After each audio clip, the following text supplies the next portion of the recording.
Hello and welcome to Bump Love. Now in April every year, Uganda shines a light on infertility in the National Infertility Awareness Week. The purpose of this week is one, to enhance public understanding that infertility needs and deserves attention, but also to ensure that individuals who would like to start families know the guidelines to seeing a specialist, and also to educate lawmakers on the impact that infertility has on families. This year, the focus is on the emotional and mental aspects of this journey, and more importantly, thriving while you wait. And joining us for this discussion is Patricia Karugaba, Patricia aka Nalongo. Yay. Welcome to the show. Patricia is, sorry, I have to read this because it was quite interesting. She's a certified freedom fertility formula specialist. Have you ever heard of that? Welcome to only on Bump Love.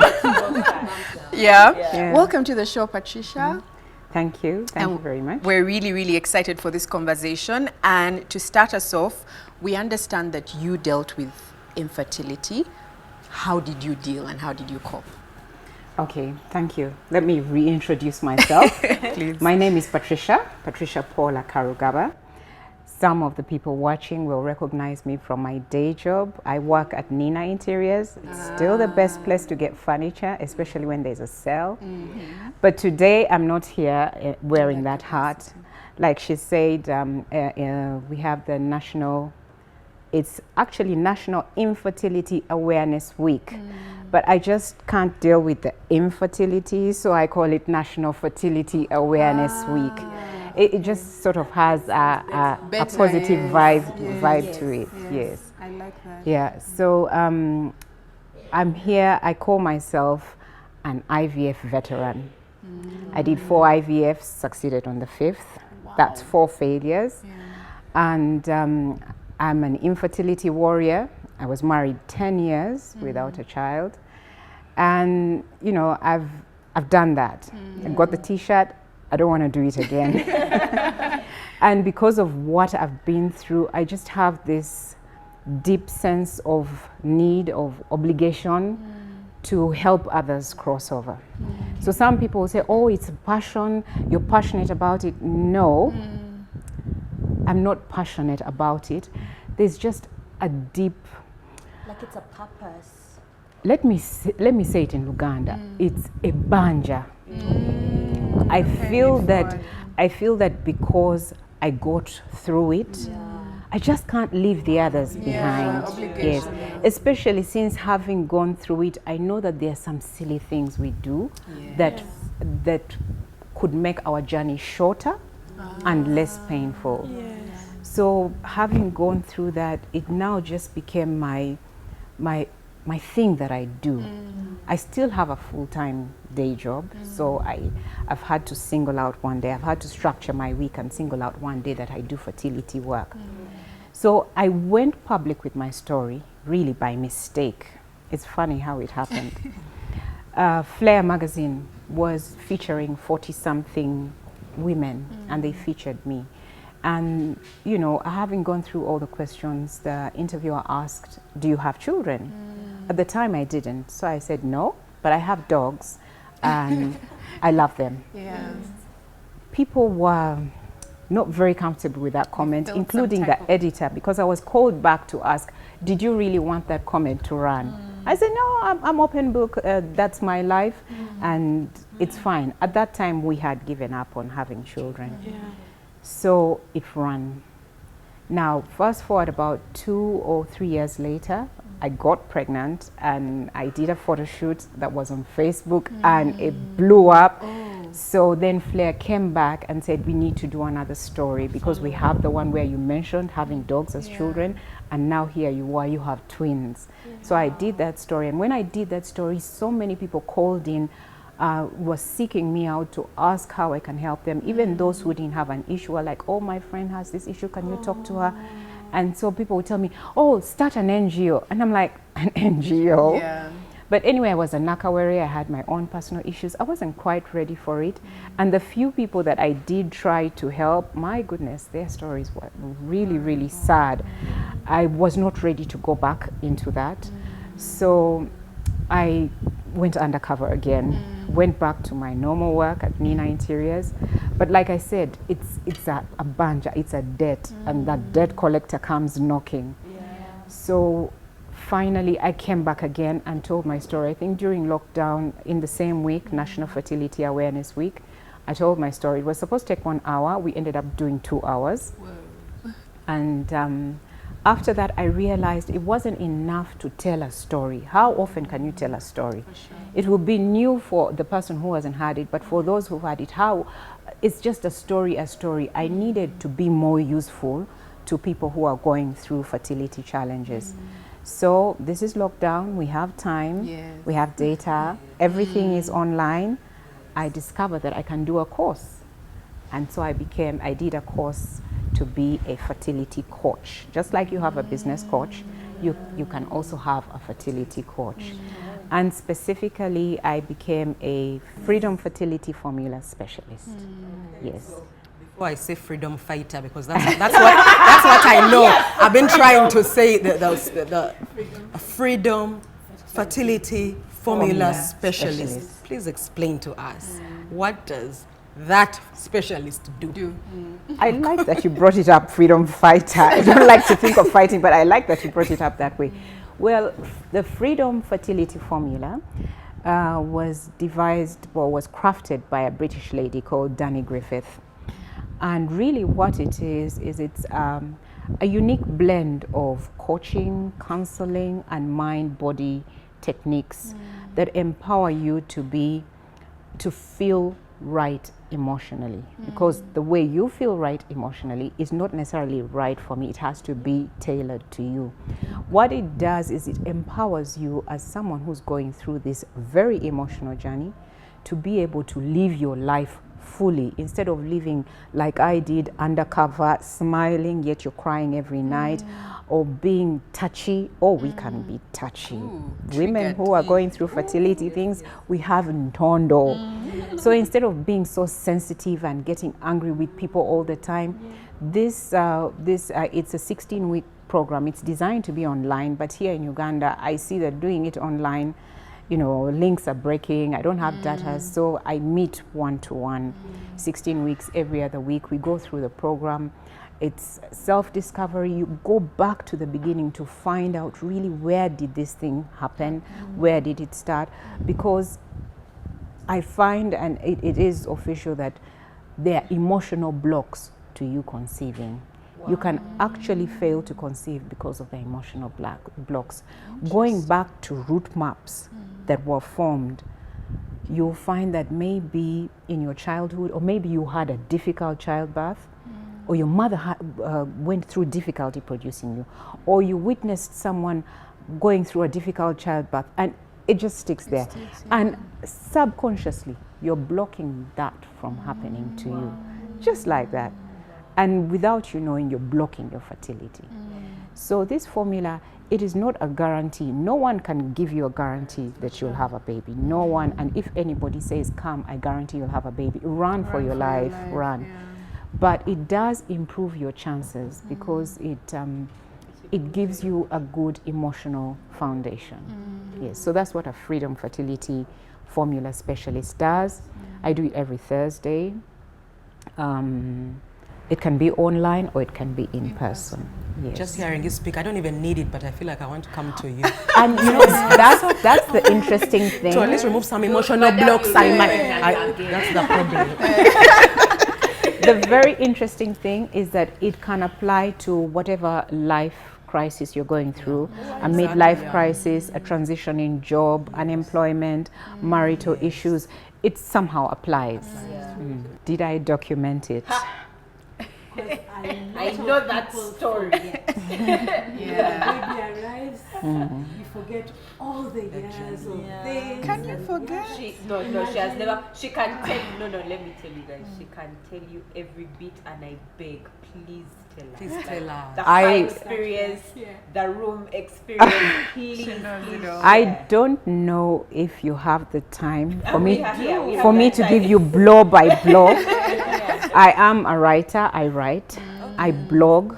So I blogged sections of my journey as I was going through them, my first IVF, going to check the eggs, what I was going through mentally, emotionally, and all that. But you get to a point where it's too deeply personal and emotional, you just cut and stop. But I have promised myself and promised the world that I will write. First of all, I was like, no. I will write about fertility in general, but not my story. But now I realize that I must write about my story, because I know that as I went through this, I was looking for people who have gone through it. You know, you're going through a time, you want to see who went through it and succeeded. You know, they become your role model, they become your source of inspiration. And when I was going through this, there were not many local stories available. No one talks about this stuff. These days they do, but no one does. And even when I talk about it, you know, there are some who disapprove, and there are some who are like, tone it down a little bit, we don't need to know everything. But at that time, I really was looking for a local story, and there were none. I was on chat rooms, there were Muzungus, and those were the stories I was following. So now I know that I am local, I'm Ugandan, I'm a normal human being. I will write my story. But the other reason why I must write my story is because now that I've healed, it's not painful. And because it's not painful, I'm forgetting. There is that. I'm forgetting, and I feel that I must remember. You see, like how if you go to Rwanda, there's a museum about the genocide, and some people are like, why should there even be a museum? Let's forget. But I remember Kagame saying, we must remember so that we don't do it again. I debated about whether I should bring my stash or not, but I have a jar of my injections. I kept them. The treatments, the IVF. You know, you have to give yourself injections daily, twice a day. And if you cross over and actually do get pregnant like I did, then you get progesterone. And I couldn't do the suppositories. And anyway, I needed high dose, so it was muscular injections. And it's supposed to be 90 of them. I didn't do 90. I got to like 87, and I'm like, I'm done. I'm done. I can't do this. So I have all those injections. I shouldn't keep them. They're dangerous. I mean, they carry disease. But I just kept them because I feel that I must remember where I came from. Yes. Yeah. So, you know, and just to say on that, I'm an egg donor. You know, people know blood donors, but I'm an egg donor. I've had 3 treatments for IVF to give my eggs to women who have failed to have children. Yeah, and I've gone through that IVF 3 times in my life. So yes, I know exactly what it is. I know it's painful, but at the end of the day, you're thinking, and by the last days, you're like, shit, because the eggs are so swollen. Because I already had eggs, and all I'm trying to do is increase the number and make them viable as well. So by the end of, and mine was 30 days, so yeah, but I'll do 60, so it was for a whole month. By the end of the 25th day, I'm like, what is this? And then I keep remembering that there's a woman out there who is suffering more than me and needs this more. So I would go through and have it done, and then you know, if it wasn't for these mics, I would jump up and come and give you a hug. I have never. We have to do a hug, a big one. Thank you. Yeah, and everybody asks me, no, you don't want to have more children. I know I'm going to. I have children. You're having children. Somewhere out there. You know, because there are people out there who, when you get to a certain age, your egg stash dwindles and your egg quality dwindles. And people are not open to the idea of a donor. So I'm happy to see a real life donor. A real life donor. And I feel like actually one of us, Rachel, is telling Rachel your story, and it gave her so much hope. And I wish you could share. And there are 2 particular stories in your story which I really hope you can share with us. One is about what you did arranging your home in preparation for a baby, yet you had no child. And then the other one was the car, you know, putting a car seat and talking to a child that was not in the car. You know, just lifting your level of faith in your period of waiting. Do you think you could share a bit about that? I'd love to share about that, but I would be such a liar to jump forward and share about when I was now so faithful. Let's be fair, we're talking about mental health. Let me start where I was really gambling. That's nice. Where I was really gambling. So, you know, as you're growing up, we're all ladies here. I'm sure you did the doll thing where you're the mother of all these 1,000,001 dolls. And funny enough, my daughters don't play with dolls. I have to get into that. But you grow up knowing you're going to be a mother. And then as you approach puberty, you're warned about having a boyfriend, you'll get pregnant. And if they see you talking to, I saw you talking to the boy, be careful, you get pregnant. And you think that everyone is a golola, that they'll just look at you and you get pregnant. And it's the same for guys as well, yeah? That they're also being warned, don't talk to that girl. I saw you walking with that girl, you'll get pregnant, you'll get pregnant. And there are very many people who get pregnant in their teens, get pregnant at the blink of the eye. So you get into this thing knowing that I am going to get pregnant. It's expected. It will happen naturally like this. So when it doesn't, what, aside from confusing, it's frustrating, it's depressing, but it means you failed. That was something that was supposed to happen and it hasn't happened. It means you failed and therefore you are a failure. So you get into this now official journey that, biganye, knowing that I'm a failure. It's not that it has failed, but I have failed, and your emotions are already on the negative side. So whatever you do, you're starting from the negative. So getting into marriage, first of all, I got married late for Ugandan standards, and for the standards of my generation, I got married late, 34. It's kind of over the hill. And in my language, you say, Kaya gwa hamhega. Yeah? What does this mean? Someone who has better ruchiga can explain. You know those black stones on the cooking stones? Okay, yes. They're there forever. Okay. Yeah, so You don't use them. yeah, Oh my so God. I was kind of late getting into the marriage game. Okay. And during the premarital counseling, which was about like maybe 4 days before the wedding, the pastor asked, so it was in Luganda, echabana. So he wanted to know if we're going to have children, when, not if, but when. And believe it or not, we hadn't discussed it. Anyone who's getting married, please have these conversations. Many couples don't discuss. Because it's a think given. it's a given, It's yes. automatic. It's automatic. We hadn't discussed it. I looked at him. It was looking the other way, so totally bored with the whole session. Not with the pastor, but with the session. It's like, I have things to do. So I answered on his behalf, on our behalf. I said, well, we're going to wait for a year while we get to know each other. And then we'll have babies. Maybe 2 or 3. Yes. Because my siblings have 2 and 3. Seemed like the normal thing to do. Average. Maybe even under half. So the pastor said, no. The man you're marrying comes from a strong line of pillars in the church. He has a legacy, and that legacy must continue. So people are waiting for his child, and you are the one who's going to bring forth that child. And he made reference to the grandfather of my husband, who was really a pillar in the church. So suddenly I am carrying this weight that I have to bring forth the great grandchild of that special man, that great man who I never even met, but who I hold so much respect for. It was, that's where the pressure started.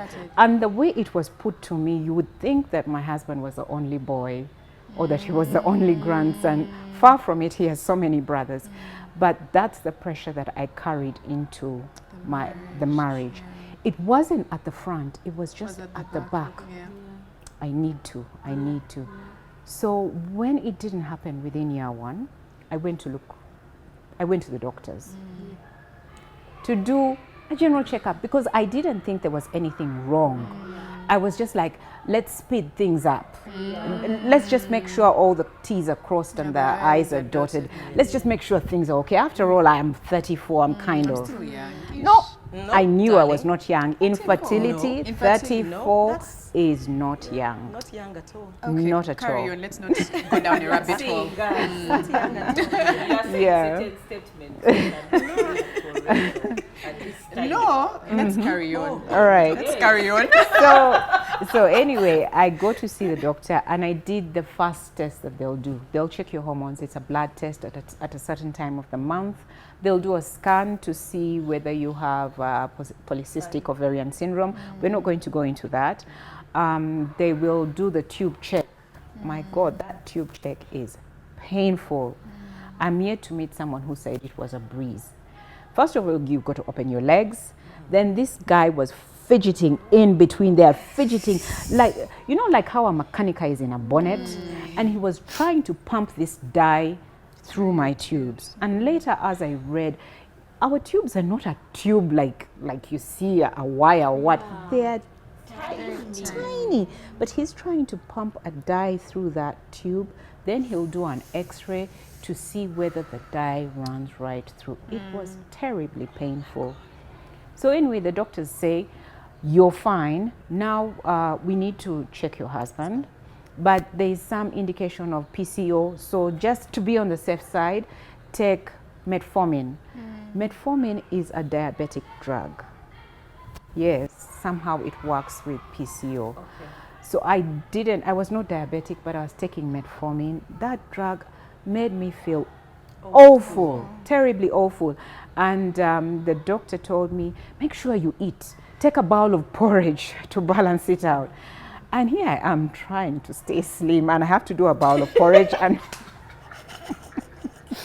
There are problems in that one. Now you're newly married. 1 year now you're going fat. yeah. So when I tell my husband, oh, I went to see the doctor, he's like, for what? I said, you know, just to check. He says, but there's no problem. In all fairness, we got married December 2007. We were Chogam bride. I was a Chogam bride. Yeah, Chogam. Chogam bride. Yeah. And this is 2008. Mid 2008, it's like, what did you go to see the doctor for?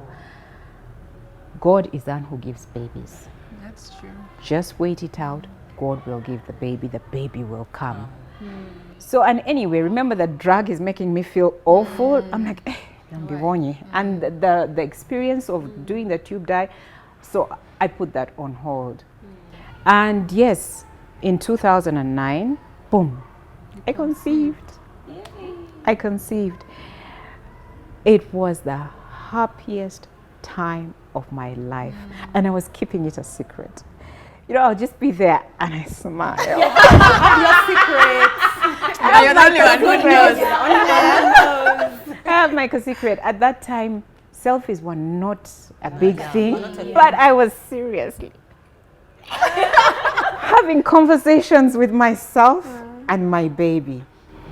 And one day I go to the bathroom and it's red. Yeah. Whoa. Yeah, I was rushing in for a meeting and I needed time for the meeting. So I'm like, let me go to the bathroom so I don't have to get out halfway through the meeting. I get there and I get this disaster. I'm here in Kampala in my office. Who do you think I called? Your husband? Mommy, my Your husband? husband? No, I called my sister who was living in Geneva. Like my next of kin, calling her. I'm bleeding. She said, you're bleeding? Go to a doctor. Go to a doctor now. Like I needed someone so many countries away to tell me what to do. You know, I was kind of frozen. I was just sitting in that toilet. I didn't know what to do. How long was that? 10 weeks. Yeah, so it was a blighted ovum. A blighted ovum. It's pretty common. People who are going through, I'm sure one of you has had it and you didn't know. Maybe. You get pregnant, but the embryo doesn't really form, it will not get a heartbeat, and then the body will realize this thing is not going to grow and it will expel it. So you'll miss like one period. So many people have it and they think, oh, I just missed one period. They don't know that they actually had a blighted ovum. But if you're infertile, you're monitoring your period. And I was blessed that my periods are 28 days to the dot. So if I miss by a day, I know, I made it. So I knew that I was pregnant. I had tested I was pregnant, and now it was gone. But aside from the disappointment, the terrible, terrible disappointment, I still feel that disappointment. You guys, are you old enough to have licked powdered milk mixed with sugar? Like this? Yes. Can you imagine if someone did like this? And they said, Busu? You know that thing? That's what it felt like. That's what it was. That's what it was. Really, that's what it was. I was so crushed. All those private smiles were gone. They were dead. I felt like I had no future. Because by that time I was already picking names and colors, and I was going, the excitement, even when I eventually got pregnant, the excitement I had then was not as much as this time. So I was on a downhill trend, but I had a wonderful doctor who said to me very casually, this is a good thing. And I'm like, doctors, really? Wow. How can it be a good thing? And he said, this shows that the machines are working, because I hadn't used assistance. So it meant that the sperm had made their way to the egg, and I had conceived, I just hadn't been able to hold it. And for him as a doctor, that was one box ticked. So his hope transferred to me, and I became very hopeful, and I put it behind me. So there are many people who have gone through miscarriages and they get into depression. Just that statement that the doctor made helped me not get into that depression. So his next assignment was keep trying. And that's where the frustration comes. It's so frustrating to be told keep trying, and every month, the 28th day, boom, boom. Oh, keep trying, keep trying. So I went through, remember, we are going to do it naturally. Katonda ya gaba abana, we are not going back to Dr. Sally. So I went the herbal route. Have you heard of bidomola? Yes. Those with jerry cans. So there are these herbalists, they are usually an old man or an old woman who boil a concoction of weeds and shrubs and roots and bark and everything. And those bidomola all taste the same. And they all look the same, regardless of who you take it from. So I did several 5-liter jerry cans of those things until the inquisitive part of me questioned what exactly is in this bidomola and what is it going to do for me. So when I started questioning the different herbalists that I went to, their answers were not satisfactory. One of them said, nabana yo yewanise. Okay, so I'm getting to that. Nabana yewanise. And then another one told me, yevunise. Eringe chibo yevunise. Kati omwana tasowa kutuukako. And then another one said, omwami ayocha nnyo. And then there is this Luganda thing, nabuguma, which no doctor can define. Nabuguma. What is nabuguma? Don't ask me. It's hostility. Well, because I can define it for nabuguma. Hostility of the uterus. So the environment is as if acidic. Okay, if you're saying it's scientific, it's too acidic, so they have to bring it back to alkaline and create an environment that can allow your embryo. That is what they say. I don't know any science I wish I about had got it. that experience. That's what our traditional people it makes tell us. It makes sense when you bring it like that. But for me, me in Nabuguma or Kubuguma is heat. So you're too hot. It's not heat. You're too hot. And you're too hot and what? But really what you're saying That's is what that you're say. toxic. And these bidomolas I was taking were to curb the Nabuguma, and they're that's what telling they're me even the man has Nabuguma. And this is a man who's saying, let's wait on God. He's not even Japanga, going to take a sip of this kadomola. So I go back to the doctor. I tell him these stories of Yevu, ni say Yewa, ni say what? He's like, Patricia, you know, Kali, tugene muscan.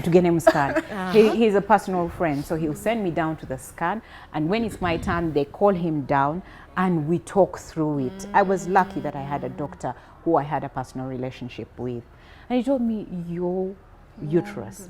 He showed me the different body parts. This is this, this is that. You're good to go. Keep trying. My goodness, keep trying. Not fun. Trying. Yes. So when I gave up on, I didn't really like give up on the budomola, but it ceased to be. I put it on the side. I now went to see another doctor. This doctor I'm talking to is too much of my friend. It was too informal. You know, It felt like he was holding back. Yeah, Being too casual. You know, some of our things were done. Like one time, he came for lunch at our home. I went to meet him at the car, and then he asked me, Chidi. I said, Tewali. Then he said, let's do another test. He touched in his pocket, got a piece of paper, and wrote a lab request for me. Wow. It was that informal. So this time I'm like, nah, Kati, let me get serious. Let me go to another doctor. So I go to another doctor. And this doctor really was another doctor. He was not kind at all. Oh my goodness, he was not kind at all. So he asks me, how old are you? I tell him 40. He's like, 40? So I think he's saying that I look good for 40. So I'm like, yes, I'll be 40 in May. It was Feb. I'll be 40 in May. He says, and you're just there sitting? What are you on? And he proceeded to blast me. He proceeded to blast me. You've wasted so much time. You're 40 years old. You're now going, I can see you're going to be a candidate for a donor. Even if we do IVF, I don't think I can even get 8 eggs from you. You are a candidate for a donor. I'm sure now you're in perimenopause. What? Yes, it is a doctor, a professional schooled doctor. So he mentions the word perimenopause. I'm being blasted, being brought down to earth. This other friend doctor of mine had done me too much shejo, and he says the word perimenopause. I'm 40, I've failed to have a child, I'm waiting on God, I'm worried, I have the pressure that I must have a child, and you mentioned the word perimenopause. Now if you go to Google, you'll see perimenopause means before menopause, but approaching menopause. I deleted the word peri and just continued with menopause. Continued. I had it, but I continued with the word menopause, which meant egg factory shut down. You cannot have children anymore. Welcome to I went to see that doctor like at about 4:30 p.m. I was not the first in the line. So by the time I was through with my blasting, and by the time I had been told to go and do tests which I had done before to gauge my AMH. AMH is a hormone which gives an indication of how many eggs you have left in your store. By the time I was done with that, there was a lot of traffic, and at that time I lived on Gayaza Road. So I try one direction, too much traffic, I try another direction. I end up in this 2-lane traffic, and you know, I can't see where I'm going, so I turn on the wipers and I still can't see. I turn them, you know, increase the wipers. I can't see. Then I realize it's not raining. I'm crying. I'm crying so badly that I can't see. I thought it was raining. So I'm trying to wipe my eyes, and I look to the side, and this guy is looking at me in the next car. He's looking at me, and I'm like, why are you looking at me? Leave me alone. You don't know my problems. So I shamelessly cried all the way home. And it was a good place to cry because I was in the car alone. Yourself, yeah, I was in the car alone. And that's one of the things one of the emotions I used to go through, sadness. I would need to cry, but I needed privacy to cry. So I get home, and that was the beginning of depression. for a whole week I couldn't go to work. I couldn't talk. It's never happened again, thank God. And I've never been able to explain fully that you can't talk. You can't even open your mouth to talk. You want to talk, but you can't. So I'm aware that I've not gone to work for a couple of days. I need, to call in sick or something. I haven't done that. Just feel no strength. I need to let my boss know that I'm not coming to work. There was no WhatsApp at that time. I sent an SMS again to someone out of the country to call in sick for me. At this time now, my sister is closer. She had been transferred to Nairobi. I sent her a message. I say, I just can't go to work. Please tell mom I can't come to work. And she rings, but I couldn't talk. So I said, bad network, I can't talk. But I really couldn't talk. So I just texted. I said, the doctor said I'm in menopause. She texts back, you can't be in menopause. You're younger than me. So I said, but it's what he said. I'm never going to have a child. So like an hour later, the next text message I get is, check your email. I've sent you a ticket. Come to Nairobi. So yeah, that's what big sisters are for, right?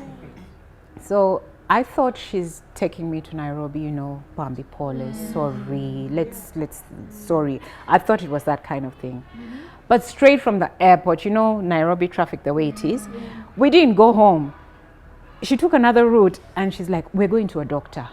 This time you have to say a real doctor. There are no real doctors in Uganda. How can they say you're in menopause? So I go to see a real doctor. And he's different from the one I've just seen. He's an old, mature man. He had a daughter my age who had gone through IVF. The guy took me through a 1-hour discussion. 1 hour. Wow. The nurses kept coming to knock on the door to remind him that there are patients waiting. He gave me 1 hour. I have tried to link up with that doctor to thank him, but my emails are never answered. My sister doesn't remember where she took me. She said, I just got a recommendation and I took you. I didn't know him. I hope he didn't die without knowing what he had done for me. So anyway, he brings it to my attention that my best hope is IVF and what I should look out for and what I should do for it to be a success. Okay. So I come back to Uganda after a week with great hope. And I talk to my husband and my husband is like, IVF? Kugamba, katonda yagaba abaana. Men look at things very differently and they have their own challenges which they will not share with you. Whatever I was going through, he was going through differently. So his thing was, Mukama yagaba, God will provide. He's a very spiritual person and that's what we've agreed. And he would ask me, did I ask you for a baby? You're not the one who makes babies. And he will quote from the Bible. There was, who was it? Was it Isaac who told his wife? Jacob, who told his wife that I'm not the one who makes babies. Even Hannah's husband. Yes, and Hannah said, I'm not the one who makes babies. It's God who makes them. I've not asked you for a child. Let's wait on God. But you cannot tell a 40-something-year-old woman to wait on God. Not me, not a Muchiga like me, who is used to using her energy to getting things done. Throughout my life, I've not been that kind of person who gets things landed in. I have had to work for them. By the time I got married at 34, you see things just don't fall on my laps. So I wasn't very good at sitting idle. I was twiddling, trying to improve this, trying to improve quality work. So now I'm really at risk of depression. But this doctor friend of mine who knew what was going on managed to convince him, and then we start the IVF journey. And I will go very fast through because 4 IVFs can be 4 sessions of bump love. So the first IVF, I get into this thing like a new girl at school. The people I would see in the waiting room, no one was talking to each other, but they were young. I knew I'm the oldest. I'm the one with real problems. And I get there and I did very well. 18 eggs. Wow. 18, yes. My first scan when they did, there's even a nice story to that. I don't know if I have time for that. Most of the girls who had gone in had not done well. So I go in, and the lady who used to do the scan, because she's used to our emotional one, she's very detached. She doesn't even look at you. She just looks at the TV screen. You don't have much of a rapport. So you're lying down, and this scan is not the one down on top, It's the one where they, where they koroga all the way up to like that.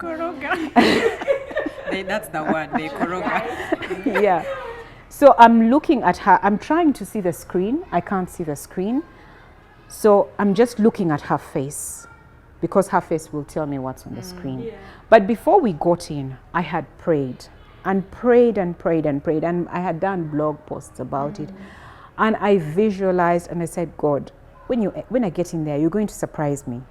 You're going to give me 18 eggs. Hold on. Hold on. You made blog posts going in or after? All the before. I'm a writer. I journal. I've always journaled. I've been journaling since I was 16. So I have some blog posts which I wrote, and where I wrote about. You prayed for 18 eggs? Yeah. So I'm praying for 18 eggs. Then I get in, and she had, she's a very pretty woman, and she has eyebrows like that. So I see one eyebrow go, and the second one goes. So I know, Then she looks and she says, "Hey, my sister," she's Nigerian, "you have done well." She starts counting 1, 2, 3, and I was like, oh my God. Yes, Lord. I got out of there, I was walking on cloud 9. But it's one thing to have the eggs. Yeah, and another it's another to get them fertilized. Yeah. It's another to get them implanted. Yeah. It's another to hold them in the full time.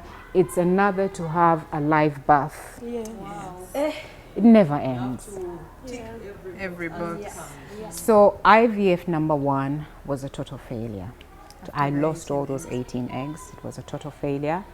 So I get into number 2, knowing that, hey, I did well last time, I can do this. I'm now no longer the new girl at school. I know what to do. I've figured it out. I'm on so many chat rooms on the internet. I know how things are going. And this time my performance is not that good. And it also failed. My egg performance. Yes. And it also failed. So now, when I say it failed, I want you to think of the emotions of it failing. I also want you to think of the money involved. Each cycle. Each cycle is not small money. Yeah, and also the time. You get to a certain point in your cycle where they're the ones that must give you that injection. So I used to get my injection at 9. I'll go to work, do a very rushed beginning of day, jump into my car and drive. I was doing it at Paragon, and drive to Paragon. From where I work to Paragon, there's jam, there's what. And you have to get it at 9 on the dot. You're doing that every day for 2 weeks. So the time, the anticipation, all the emotions involved in that, and it's failed. So IVF number 2 failed. Now I get into IVF. I know, I'm a big girl at school. I'm the repeater. I mean, now you can make fun of it, but I'm sure then it was not funny. I'm the repeater you heard in class. Yeah, so I'm the repeater. I know what to do, but I'm still failing. And this time my performance was even worse.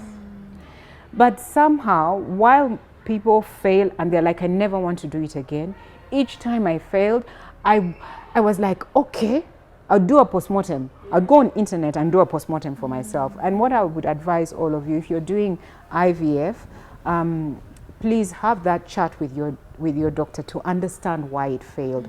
Was the fertilization poor? Did it fail at implantation? Please have that chat with your doctor so that you know what to do for the next round. So I didn't have the chance to have that discussion with the doctor. I was having that discussion online with strangers, people I don't know, Muzungus I don't know, and reading up and everything and doing my postmortem and my plan for the next IVF and kunganyaring my next money. And somehow, whenever I needed to do IVF, there would be like a windfall. I remember for one IVF where I was sure that now I can't do IVF, there is no money. So my brother is the heir of our family. He calls and says, guys, they're doing the road. My dad left us land on Ishaka, the road to Isinjiro Road. And he said they're expanding the road and they're eating up some of our land, so they are compensating us. Wow. We don't really have great ties to that land. So I was like, said, yeah, so they're giving us some money, we're going to share it. And when he sent it to me, as I got it, bulamba like this, I handed it over to the IVF. All the investments I would have done through that time, I was handing them over to IVF. So from 2013 to 2014, every single penny I made went into failed IVFs. So finally we go into IVF number 4. Now I'm annoyed. Oh, at number 4 you're annoyed? Yeah, I'm annoyed. I'm angry. First of all, I believe that those drugs affect us hormonally. I would ticked off at the slightest thing. I had my temper tantrums. I was not a nice person to be around. I imagine that for my husband, it must have been like hugging a porcupine. I was touchy. I was a bitch. I know that for a fact. So I get into IVF number 4. Maybe what I should have mentioned is like on IVF number 3, we're in church and I whisper to him, I'm going for the injection. And he says, do you have to? I said, yes. He said, why don't we leave it to God? We're in church. You're in church. I said, but we have already done it. Let me go and get the injection. And I went for my injection. And came back.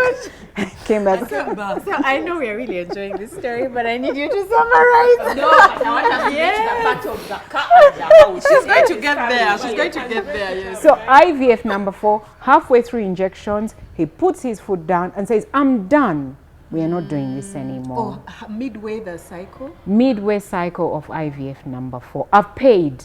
I've started on the injections. The doctor pleaded with me. He said, finish, because we have interrupted your natural cycle. Finish. I said, no. And I agreed with him. He told me how stressful it was for him. It was stressful. It was stressful for our relationship. And I'm like, okay, he's going to be my baby. I'm going to be his. And so we ended the IVF. Yeah. Yeah. So I started preparing for life. Childless. Everything I Googled was childless. Then I discovered there's child-free. So I started reinventing myself as child-free. It's okay not to have children, but it wasn't okay. Yeah, so that was October 2014. I was back on his case in September 2016. Let's try again. Let's try again, yes. I gave him time. I gave myself time. Yeah. So, like she said, I do have to wrap up. So anyway, from September, from September 2016, I will get to those when I'm advising what people should do. Yeah, from September 2016, I did it. I kind of cornered him into saying yes. Then he changed his mind, but couldn't change his mind. So he's like, go and talk to so-and-so and see what she says. So I went to talk to the lady, and what had happened is this lady had done IVF and failed and then conceived naturally. So she was supposed to tell me, Neda, it will happen naturally. She didn't. She told me, you pray, be right with God, and go ahead. So when I went to him, I said, she gave me her blessing. She said, we go ahead. So now he was cornered. We had to go ahead. We went ahead, and I have twin girls. Beautiful, amazing twin girls. The rainbow finally showed face. Yes. Gosh, Patricia, I wish we had all day, because I could just sit here. You need all day. You need all day. We do, and you know, she warned me when we were planning for the show. She's like, Rachel, I can talk. The story is really long. I'm like, don't worry.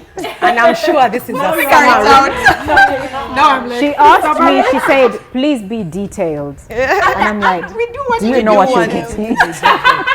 But can you just break it into 2 shows? Don't worry. So, Patricia, thank you for sharing your story with us, and I do believe our audience is going to appreciate hearing you. There are so many women who are struggling with fertility challenges. I like the positive vibe about that phrase, and could learn a lot from your story. So thank you for setting the stage. We're going to be back with Patricia, and in the next episode, she's going to be talking to us about thriving while you wait, because I think that's really important. When you are talking about periods coming at the end of the month, I also noted that there's a short window for you to be pregnant. You don't just be trying the entire month. That's another thing they don't tell you. You have like 4 days in your cycle to try to be pregnant. And those 4 days range, there's like, give or take, like 3 days before the 4 days, then like 2 extra 3. You guys just know I've also been reading. So, And on some of those 4 days, hubby is at the site. Thank you. Or out of or you've quarreled. Oh my gosh. I got to the point where I knew on this day don't quarrel. We need to be Yes, that's the day you buy in CNN and make sure there's a big stash there. and that is happy and taken care of. So please do join us for the next episode. Until next time.